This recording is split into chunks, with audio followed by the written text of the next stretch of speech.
Rose garden. Wala masyadong rose.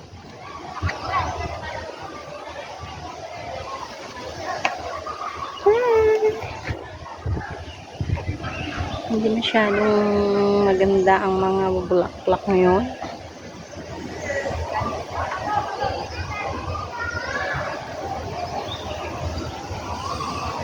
Nagda-dry na sila.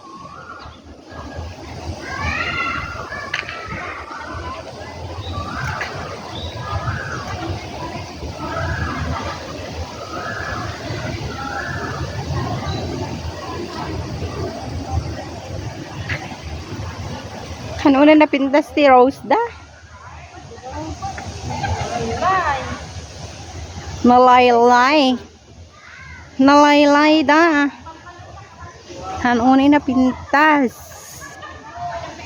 Hindi siya maganda. Hindi maganda yung mga rose ngayon.